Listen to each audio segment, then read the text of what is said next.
Kā radās ideja par pavasara sporta festivālu un kāpēc šādi pasākumi vispār tiek rīkoti? Tradicionāli tiek vienmēr rīkots 4. maija svinības, un jau vairākus gadus tās notiek arī Krastmalā, bet šajā gadā mēs gribējām faktiski realizēt divas idejas. 4. maija svētkos tiek parādīts arī rīdziniekiem tās vietas un tās iespējas, ko Rīga ir atjaunojusi pēdējā gada laikā, un mēs rādīsim gan Ziemeļblāzmu, mēs rādīsim Lucavas salu un rādīsim arī Krastmalu.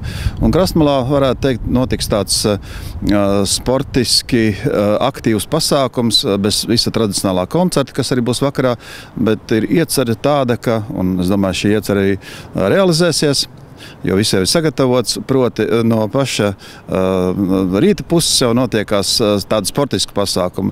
Un šie sportiskie pasākumi būs dažādām vecuma grupām, sākot ar bērniem, jauniešiem, kur būs gan skrituļošana, gan arī dažādas citādas aktivitātes. Ja?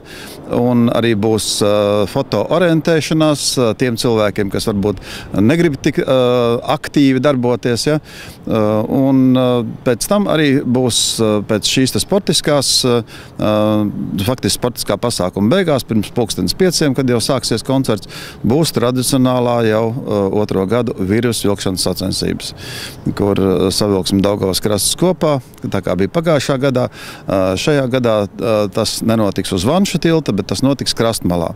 Tādējādi mēs faktiski šo Krastmalas dienas pasākumu tādās divās lielās daļās sadalām. Proti ir šīs sportiskās aktivitātes, kuras noslēdzās ar virves vilkšanu, un pēc tam sāksies koncerts Samīļosim Latviju.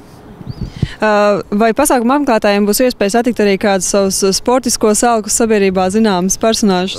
Mēs neesam speciāli aicinājuši, bet es domāju, ka, ņemot vērā iepriekšējo gadu pieredzi, ja, šie pasākumi ir ļoti apmeklēti, arī ierodās tie cilvēki, kas ir tiešām sporta pasaulē pazīstami. Ja.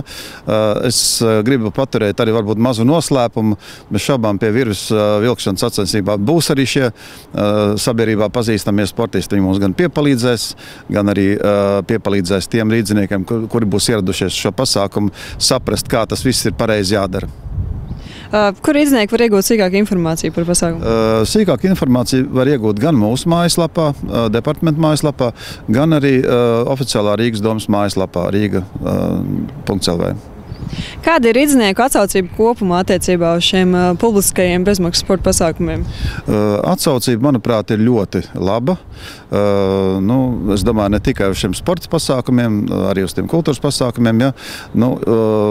Vienīgais, kas var patraucēt, ir ļoti slikti laika apstākļi, bet arī tajos gados, kad Daugavmalā 4. maijā bija ne tas labākais laika apstākļi, ja, tad bija cilvēki pietiekoši daudz. Jo ir gana daudz brīvu dienu. Ja? Es domāju, ka katrs ir paskatījies kalendārā, cik tur to brīvo dienu ir. Un šīs aktivitātes, kuras, kā es teicu, notiks ne tikai Krastmalā, bet arī daudzās citās vietās, gan 4. gan 5. maijā, mēs tik tiešām gan aicinam, gan arī iesakam apmeklēt, jo būs ļoti daudz ko jaunu arī uzzināt.